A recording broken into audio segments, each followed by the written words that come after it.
তুই শহরের ছাপাখানা থেকে কাঠগুলো ঠিক সময় নিয়ে এসেছিস তো নবীন? আমাদের হাতে আর বেশি সময় একদম নেই। হ্যাঁ বাবা, সুচিত্রার পরিবারের পছন্দের সব নকশা মিলিয়ে কাঠগুলো সুন্দর ছাপা হয়েছে। আপনি এবার ধীর পায়ে তালিকা দেখে নিন। সুচিত্রা মেয়েটি যেমন নম্র তেমন লক্ষ্মী। আমাদের নবীনের সাথে ভালো মানিয়েছে। অতিথিদের নিমন্ত্রণ পাঠানোর তোড়জোড় জলদি সারো। তা তো ঠিকই বলেছিস, কিন্তু সংসারের জমানো যা সঞ্চয় ছিল তা তো এই কেনাকাটা করতেই পুরোটা শেষ। বাবা, আপনি একদম বিচলিত হবেন না। বউ ভাতের বাকি কাজগুলো আমরা বন্ধুরা সবাই মিলে ধীর পায়ে সামলে নিতে পারবো। বাবা নবীন, বিয়ের বাকি সব আয়োজন আর খাবারের বাজার করতে এখনো বেশ কিছু টাকার প্রয়োজন। সেটা কিভাবে জোগাড় হবে? ঠিকই বলেছিস, হাতে একদম ক্যাশ টাকা নেই। এ বাকি বড় খরচগুলো কিভাবে মেটাবো তা ভেবেই তো মাথাটা ঘুরে যাচ্ছে। বাবা, আপনি একদম চিন্তা করবেন না। আমাদের এই গ্রামে তো কত চেনা পরিচিত মানুষ আছেন, একটা উপায় নিশ্চয়ই বেরিয়ে আসবে। দুশ্চিন্তা না করে জলদি চলো। সুচিত্রাদের খবর পাঠাতে হবে, আর মহাদেব বাবুর সাথেও একবার দেখা করতে হবে। মহাদেব বাবু, ছেলের বিয়ে তো ঠিকঠাক মিটে গেল, কিন্তু দুদিন পর বউ ভাতের বাকি খরচের টাকা জোগাড় করতে সমস্যায় পড়েছি। তুমি একটু বিচলিত হয়েও না। তোমার মতো সৎ মানুষ বিপদে পড়ে আমার দ্বারে এসেছো, আমি তোমাকে সাহায্য করব না? বাবু, হাটের বড় খামার আর চালের গুদামে অর্ডার দেওয়া সব হিসেবপত্র আমি তৈরি করে রেখেছি। আপনার জিনিস দিলেই হবে। রমেশ, গোপালকে এখনই প্রয়োজন মতো টাকা বুঝিয়ে দাও। আর শোনো, এতে কোনো সুদের হিসেব ধরা হবে না, বুঝেছ? মহাদেব বাবু, আপনার এই উদারতার কথা আমি জীবনেও ভুলব না। আপনি সত্যি অসহায় মানুষের ভরসার জায়গা। অমন কথা বলো না গোপাল। রমেশ, তুমি হাটের দোকানগুলোতে নিজে দাঁড়িয়ে গোপালকে নিয়ে সব দরকারি বাজার করিয়ে এনে দেবে, ঠিক আছে? ঠিক আছে বাবু, আমি গোপাল কাকাকে সাথে নিয়ে হাটের সব বড় দোকান থেকে বউ ভাতের দরকারি মিষ্টি আর চাল ডাল গুছিয়ে আনছি। মহাদেব বাবু, আপনার দেওয়া এই টাকাটা হাতে পেয়ে আমার মাথার উপর থেকে বড় দুশ্চিন্তার পাহাড়টা আজকে নেমে গেল। গোপাল কাকা, বউ ভাতের জন্য বুঝি সমস্ত বড় দরকারি বাজার শেষ হলো? হ্যাঁ আকাশ, মহাদেব বাবুর দয়ায় আজকে সব কাজ ঠিক মতো মিটে গেল। এখন দুদিন পরের বউ ভাতের শুভ দিনের অপেক্ষা কেবল। আকাশ, তোকে তো সকাল থেকে খুঁজছিলাম রে। হাটের প্যান্ডেল বাঁধার লোকের সাথে কথা বলতে হবে তো। তুই কালকে সকাল সকাল আমাদের বাড়িতে চলে আসিস কিন্তু। তুই একদম চিন্তা করিস না নবীন, তোদের বাড়ির উঠানের বাঁশ পুঁতে রঙিন কাপড় টাঙানোর পুরো কাজটা আমি নিজে দাঁড়িয়ে থেকে করাবো। হ্যাঁ, মহাদেব বাবু রমেশকে আমাদের সাথে পাঠিয়েছিলেন বলেই আজকে সমস্ত দরকারি চাল ডাল আর মশলা কেনা এত সহজ হয়ে গেল। গোপাল কাকা, মহাদেববাবু মানুষটা সত্যিই ভালো। গ্রামের প্রতিটি অসহায় মানুষের বিপদে উনি সব সময় সাহায্যের হাত বাড়ান। আকাশ, কালকে সকালে উঠে প্যান্ডেল তৈরি লোক চলে এলে তুই আর আমি মিলে রান্নার জায়গাটা পরিষ্কার করে রাখবো। তোরা দুজন বন্ধু মিলে বাকি তোর সামলা। আমি বাড়ি গিয়ে নবীনের মাকে বাজারের সমস্ত খরচের হিসেবটা বুঝিয়ে দিই। গোপাল কাকা, নদীর উত্তাল জল হু হু করে বাঁধ টপকে গ্রামের বড় রাস্তায় উঠে আসছে। নিচু জমিগুলো একেবারে জলে পুরো ডুবে গেছে। ওমা, এ কি অমঙ্গল শোনালি তুই আকাশ! ঘরের সামনে জমে থাকা জল এভাবে বাড়তে থাকলে আমাদের উঠোনের প্যান্ডেলের কাজ কিভাবে হবে? তুই সত্যি বলছিস আকাশ? মাত্র দুদিন পর আমার ছেলের বউ ভাত, এমন কড়া বর্ষণ আর চারপাশ ভাসানো বান এলে তো কোথায় দাঁড়াবো? গোপাল কাকা, গ্রামের চারপাশের নিচু পথগুলো এখন নদীর মতো ভেসে যাচ্ছে। জলদি ঘরের সমস্ত দামি শস্যের বস্তাগুলো উঁচু দাওয়ায় তোলো। কড়া বাতাসে চালের টিন পর্যন্ত কাঁপছে, আর বৃষ্টি থামার তো কোনো লক্ষণ নেই। আমাদের সব তোড়জোড় ভেস্তে গেল বুঝি? নদীর গোলা জল তো উঠোনের একদম কানায় এসে ধাক্কা মারছে। এত জল জমলে বউ ভাতের অতিথিদের রান্না করবার জায়গাই তো রইল না। গোপাল কাকা, তোমরা একদম ভয় পেও না। জল যতই বাড়ুক আমরা তোড়জোড় থামাবো না, কোনো না কোনো উপায় খুঁজে বের করবই। ওরে আকাশ, তুই নবীনকে নদীর পাড় থেকে ঘরে ডাক। চারদিকের এমন ভীতিকর রূপ দেখে আমার তো বুক কাঁপছে রে।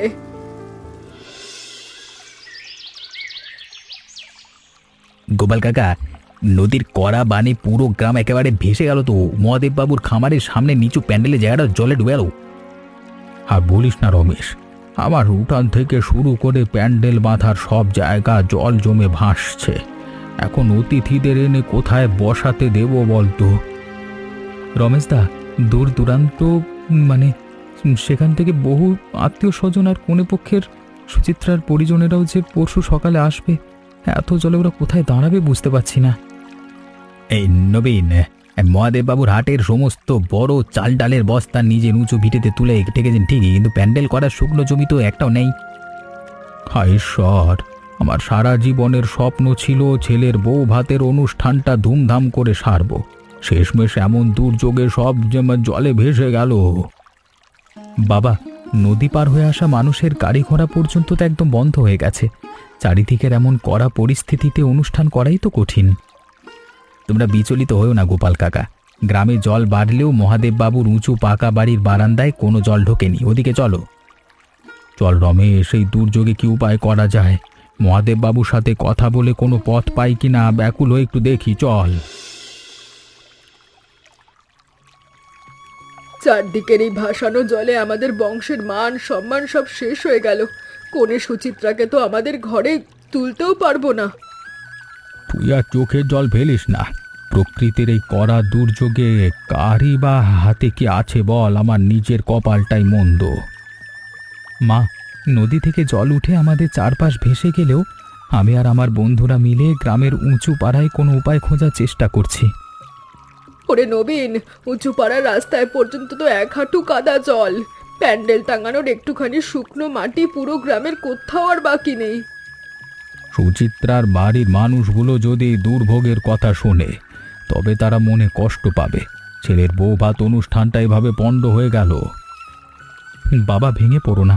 প্রাকৃতিক দুর্যোগ যতই বড় হোক না কেন, আমরা কিছু না কিছু অলৌকিক সমাধান কালকের মধ্যে ঠিক খুঁজে বের করবই। ওরে বাবা, পুরো গ্রামটাই তো এখন নদীর মতো হয়ে গেছে। এমন ভাসমান অবস্থায় মানুষ কিভাবে বৌভাতের ভোজন সম্পন্ন করবে? আমরা আপাতত হাত গুটিয়ে বসে না থেকে চলো চালার দরকারি শুকনো হাঁড়িগুলো উঁচু ঝুলন্ত তাকে তুলে রাখবার তোড়জোড় করি। গোপাল, তুমি এমন করে ভেঙে পড়লে কিভাবে চলবে বলো তো? বিপদের সময় মন শক্ত না রাখলে গ্রামের মানুষের সম্মান বাঁচাবে কে? মহাদেব বাবু, চারিদিকের সমস্ত ভিটে মাটি আর উঠোন এখন পুরোটাই নদীর জলমগ্ন, ঘোলা জলে পুরোটা ভেসে গেছে। আমার যে আর কোনো শুকনো উপায় রইল না। বাবা, মহাদেব বাবু তো আমাদের সাথে আছেন, আপনি ভয় পাবেন না। কিছু না কিছু সমাধান তো নিশ্চয়ই একটা বেরিয়ে আসবে। ও বা, আমি থাকতে তোমার ছেলের বৌভাতের অনুষ্ঠান বন্ধ হবে না। পুরো গ্রামের মানুষজনের কাছে আমার মান সম্মান জড়িয়ে আছে। মহাদেব বাবু, আপনি তো সহায়তাও কমতি রাখেননি, কিন্তু গ্রামের কোথাও তো একটা প্যান্ডেল টাঙানোর মতো শুকনো জমি নেই। জমি শুকনো না থাকলে কি হয়েছে গোপাল? জলমগ্ন পরিস্থিতির মাঝেই কিভাবে সুন্দর আয়োজন করা যায়, আমরা সেই উপায়টাই ধীর পায়ে বের করব। মহাদেব বাবু ঠিকই বলেছেন বাবা। আমরা যদি বিপদে শক্ত হয়ে না দাঁড়াই তবে তো কোনে পক্ষের সামনে মাথা হেঁট হয়ে যাবে। আমি তো আছি গোপাল, তোমরা শুধু নিজেদের মনোবলটা শক্ত রাখো। কালকে সকালের মধ্যে আমরা একটা নতুন বড় তোড়জোড় শুরু করে দেবো, ঠিক আছে? হ্যাঁ গোপাল কাকা, নবীন, শোনো, পুরো গ্রামটা এখন নদীর রূপ নিয়েছে। তাই বলে কি আমরা হাত গুটিয়ে ঘরে এক কোণে বসে থাকবো? ওরে কাকাস, তুই আর আমাদের নিয়ে পরিহাস করিস না। ভাসমান জলের উপর প্যান্ডেল টাঙানোর কোনো বুদ্ধি মানুষের মাথায় আসে নাকি? গোপাল কাকা, আমি একদম খাঁটি সত্য বলছি। গ্রাম জুড়ে প্রচুর কলার গাছ আর মোটা বাঁশ ছড়িয়ে ছিটিয়ে আছে, তা দিয়ে ভাসমান ভেলা বানানো যায়। আকাশ, কলার ভেলা বানিয়ে তো তার উপর বাঁশের পাটাতন বেঁধে যদি মঞ্চ করা যায় তবে তো সেটা অনায়াসে জলের উপর সুন্দর ভেসে থাকবে, তাই না? একদম ঠিক ধরেছিস নবীন। অনেকগুলো মজবুত কলার ভেলা একসাথে মজবুত দড়ি দিয়ে শক্ত করে বেঁধে তার উপর রঙিন কাপড়ের প্যান্ডেল বানিয়ে দেব। ওরে আকাশ, তোরা দুই বন্ধু মিলে কেমন অলৌকিক রূপের কথা বলছিস! সত্যি সত্যি কলার ভেলার উপর বউ ভাতের প্যান্ডেল বানানো সম্ভব? গোপাল কাকা, বিশ্বাস করো, আমরা সব তরুণ বন্ধুরা মিলে দিনরাত পরিশ্রম করে জলের উপর এমন একখানা সুন্দর ভাসমান ভেলা তৈরি করে ফেলবো, ঠিক আছে? বাবা, আর এক মুহূর্ত ভাববে না। আকাশের এই অভিনব বুদ্ধিটা কাজে লাগালে কোনে পক্ষ আর অতিথিরা সত্যি অবাক হয়ে আনন্দ পাবে।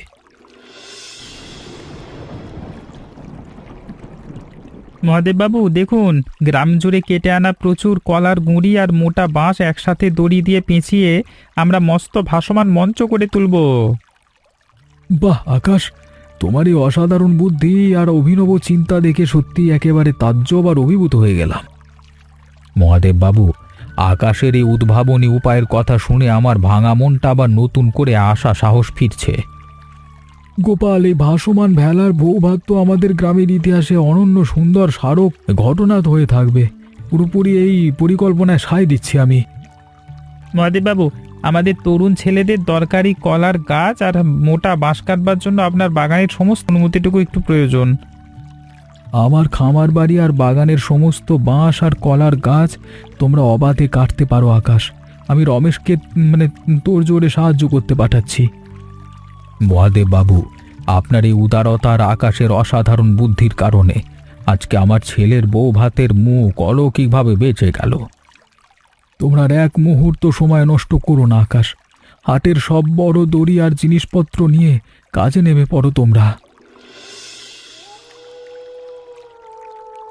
ওরে আকাশ, এক একটি কলার গুঁড়ি যাতে কিছুতেই জল ঢুকে খুলে না যায় সেজন্য ভালো করে 3 প্যাঁচ মেরে শক্ত গিট দিয়ে বাঁধিস কিন্তু। গোপাল কাকা, তুমি একদম বিচলিত হয়েও না।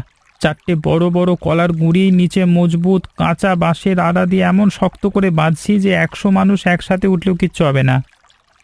আকাশ, এই সারিবদ্ধ কলার ভেলার উপরে যদি বাঁশের চাটাইগুলো আলতো করে বিছিয়ে দেওয়া যায় তবে তো হাঁটা চলার সুন্দর একখানা সমতল মেঝে তৈরি হয়ে যাবে। একদম ঠিক ধরেছিস নবীন। আমরা বাঁশের চাটাটাই দিয়ে মেঝে বানিয়ে তার উপর সুন্দর সুতির তোষক আর রঙিন প্লাস্টিকের তিরপল বিছিয়ে দেব, জল যাতে একদম উপরে উঠতে না পারে। তোদের এই হাড় ভাঙা খাটুনি আর অভিনব কায়দা দেখে আমার বুকটা শান্তিতে ভরে যাচ্ছে বাবা। তোরা যেন সত্যি সত্যি অলৌকিক রূপ ফুটিয়ে তুলছিস।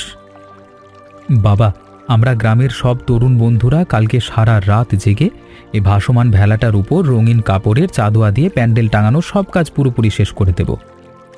গোপাল কাকা, সুচিত্রা ভাবি আর কনে পক্ষের আত্মীয়রা কালকে যখন এই জলের উপর ভেসে থাকা সুন্দর মণ্ডপ দেখবে তখন ওরা খুশিতে একেবারে অবাক হয়ে যাবে।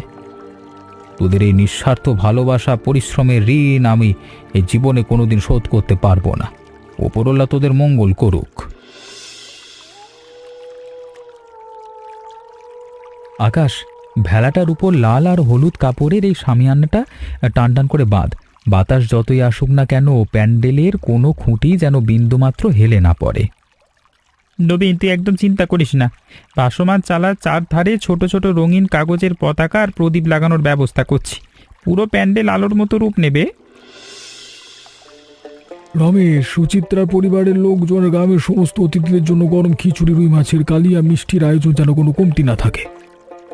বাবু, আপনি একদম নিশ্চিন্ত থাকুন। খামারের সেরা পাচক দিয়ে একদম তাজা পদের রান্না বসাচ্ছি। রান্নার সুবাসে তো চারিদিকে মোমো গড়ে উঠছে।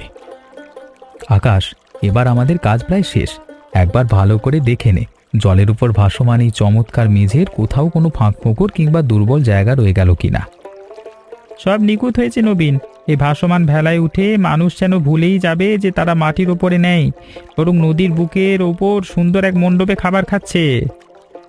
রমেশ, কোনে পক্ষ আর গ্রামের সজ্জনদের নিয়ে আসবার জন্য 4টে ছাদওয়ালা ডিঙি নৌকার বন্দোবস্ত করো চট করে। নদীর পাড়ে গিয়ে নিশ্চিত করতে হবে তো।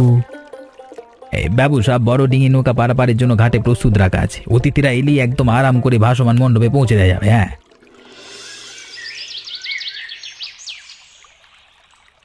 অপূর্ব চমৎকার দৃশ্য গোপাল। জলের উপর আলোকের এমন রঙিন ঝলকানি আর ভাসমান মণ্ডপ আমি জীবনে 60-70 বছরে কখনো চোখে দেখিনি। মহাদেব বাবু, এ যেন কোনো রূপকথার রাজ্য তৈরি হয়েছে। নদীর জলে আলোর প্রতিফলন দেখে আমার তো নিজের চোখেই সত্যি একেবারে বিশ্বাস হতে চাইছে না। গোপাল কাকা, চারিদিকের জলমগ্ন রূপের মাঝেই তো আমাদের এই ভাসমান বৌভাতের আসল সৌন্দর্য ফুটে উঠেছে। সব অতিথিরা ওদিকের ঘাটে ভিড় করতে শুরু করেছেন। আকাশ, তোমার এই অসাধারণ বুদ্ধি আর নিখুঁত কারিগরি ক্ষমতার প্রশংসা যত করব ততই যেন কম হয়ে যাবে। তুমি অসম্ভবকে সম্ভব করে দেখলে। আকাশ, আমার নবীনের বউ ভাতের দিনটা যে এত অনন্য সুন্দর রূপ নিয়ে ধরা দেবে আমি স্বপ্নের মাঝেও ভাঙা স্বপ্নের মাঝেও কোনোদিন ভাবতে পারিনি বাবা। গোপাল কাকা, তোমরা সবাই মিলে আনন্দ প্রকাশ করলে আমাদের সব হাড় ভাঙা খাটুনি আর রাত জাগার কষ্ট নিমেষে শান্তিতে সার্থক হয়ে যায়। গোপাল, এবার জলদি ঘাটে গিয়ে নবীন এবং নতুন বউকে সুন্দর নৌকা করে এই ভাসমান মঞ্চে আদরে নিয়ে আসবার ব্যবস্থা করো। হ্যাঁ মহাদেব বাবু, আমি এখনই নবীনকে সাথে নিয়ে কনে সুচিত্রাকে ঘাটের মস্ত নৌকা থেকে যত্নে অভ্যর্থনা জানিয়ে মণ্ডপে নিয়ে আসছি। সুচিত্রা মা, নদীর জল বাড়ায় গ্রামে বিপত্তি ঘটেছিল, তবুও তোদের দুজনকে ভাসমান মণ্ডপে শান্তিতে বরণ করে নিতে পেরে শান্তি পাচ্ছি। বাবা, কোন যাত্রীদের সময় আসার সময় ভেবেছিলাম বন্যায় বোধহয় সব আয়োজন ভেস্তে গেছে, কিন্তু নদীর জলে ভেসে থাকা এমন অপূর্ব আর সুন্দর মণ্ডপ দেখে আমি তাজ্জব হয়ে গেছি। সুচিত্রা, চারিদিকে দুর্যোগের মাঝেও আমার বাবা, মহাদেব বাবু আর আকাশ রাত দিন এক করে এই অলৌকিক ভাসমান বৌভাতের ব্যবস্থা গড়ে তুলেছেন। বাবা, আপনারা আমার জন্য এত কষ্ট আর নিখুঁত তোড়জোড় করেছেন, এটা শুনেই আমার মন শ্রদ্ধায় ভরে উঠেছে। এই অভিনব অভিজ্ঞতা আমি সারা জীবন মনে রাখব। মা সুচিত্রা, তোদের মুখে মিষ্টি হাসিটুকুই তো আমাদের সব কষ্ট মুছে ফেলবার বড় তৃপ্তি। তোরা সুখে শান্তিতে চিরকাল এই সংসারে থেকো। সুচিত্রা, চলো, মহাদেব বাবু আর কনেপক্ষের বয়োজ্যেষ্ঠ সব সজ্জনেরা রঙিন আলোর নিচে অপেক্ষা করছেন। ওনাদের চরণে আমাদের শুভ প্রণাম নিবেদন করি। হ্যাঁ, বাবা যে মমতা এই অনাবিল আনন্দের সুযোগ তৈরি করে দিয়েছেন, ওনার প্রতি আমার অশেষ ভক্তি আর শ্রদ্ধা জানাই। এসো মা সুচিত্রা, কোনো সংকোচ করো না। তোমাদের পদার্পণে আমাদের এই ভাসমান ভেলা যেন আলোকের পূর্ণতা একেবারে ঝলমল করে উঠেছে। রমেশ, কোনো সম্মানিত অতিথির পাত্রে যেন খাবারের কোনো কমতি না হয়। গরম খিচুড়ি, রুই মাছের কালিয়া বেশি করে দিতে হবে। বাবু, আপনি বিচলিত হবেন না। জলমগ্ন পরিস্থিতির মধ্যেও ভাসমান ভেলায় বসে এমন তাজা এবং গরম সুস্বাদু খাবার খেয়ে সব মেহমান বেজায় খুশি হয়েছেন। মহাদেববাবু, গ্রামের সব প্রবীণ মানুষেরা বলছেন নদীর জলের উপর ভেসে ভেসে এমন সুস্বাদু ভোজন তারা জীবনে প্রথমবার উপভোগ করছেন। আকাশ, তোমার এই অসাধারণ উদ্ভাবনী চিন্তার তোর জোরের কারণেই তো আজকে গ্রামের মান সম্মান আর অতিথিদের এমন অনন্য আপ্যায়ন করা সম্ভব হলো। বাবু, কনেপক্ষের মুরব্বীরা বলছিলেন জলমগ্ন দুর্যোগের মাঝেও যে এমন রাজকীয় ভাসমান খাবারের ব্যবস্থা হবে তা নাকি ওনারা স্বপ্নেও কখনো কল্পনা করেনি। রমেশ দা, ধোঁয়া ওঠা তিল মিষ্টি আর তাজা খাবারের থালাগুলো শেষে শাড়ির অতিথিদের পাতে পরিবেশন করে দিয়েছে, ওনারা অপেক্ষা করছেন। আনন্দের কথা এটি। প্রাকৃতিক দুর্যোগকে হার মানিয়ে এই একটি সুন্দর আনন্দময় অভিজ্ঞতার সৃষ্টি আমরা সবাই মিলে উপহার দিতে পারলাম। মহাদেববাবু, আপনারা বড় মানুষেরা যদি বিপদের দিনে আমাদের সাহস আর সার্বিক সাহায্য না দিতেন, তবে তো আমাদের তরুণদের কোনো চেষ্টাই সফল হতো না। মহাদেব বাবু, নদীর কড়া বানে যখন আমার সংসারের সব স্বপ্ন ভেসে যাচ্ছিল, তখন আপনি পিতৃতুল্য আশ্রয় হয়ে না দাঁড়ালে আজকে কি হতো জানি না। গোপাল, অমন কথা বলে লজ্জা দিও না। বিপদ তো বিনে মেঘে কড়া বজ্রের মতো আসে, কিন্তু মানুষের পারস্পরিক ভালোবাসা ঐক্যই আসল শক্তি। মহাদেববাবু, আপনি আর আকাশ যদি অবিশ্বাস্য এই ভেলার উদ্ভাবন না করতেন, তবে সুচিত্রাকে আমি সম্মানের সাথে ঘরে তুলতে পারতাম না। নবীন সুচিত্রা মেয়েটি লক্ষ্মী, আর তোমাদের এই ভাসমান বৌভাত আমাদের পুরো গ্রামের ইতিহাসে এক অনন্য সুন্দর আর অমর স্মৃতি হয়ে রইল। মহাদেব বাবু, আপনার এই সহানুভূতি, রমেশের অক্লান্ত পরিশ্রম আর আকাশের নিখুঁত বুদ্ধির ঋণ আমি নিজের জীবদ্দশায় কখনো ভুলতে পারবো না। গোপাল, কোনো ঋণের হিসেব বলো না। সমাজের একে অপরের বিপদে বন্ধন হয়ে পাশে দাঁড়িয়ে এক শুভ আনন্দ ভাগ করাই আসল ধর্ম। মহাদেব বাবু, আপনার এই শুভ উপদেশ আর শুভাশিস আমি আর সুচিত্রা আমাদের জীবনে চলার পথে সবসময় মাথায় ধারণ করে চলব। ঈশ্বর যেন আপনার কল্যাণ সাধন করেন মহাদেব বাবু। আপনার দেওয়া ভরসায় আজকে আমার পুরো পরিবার আনন্দে হাসি ফোটাতে পারল।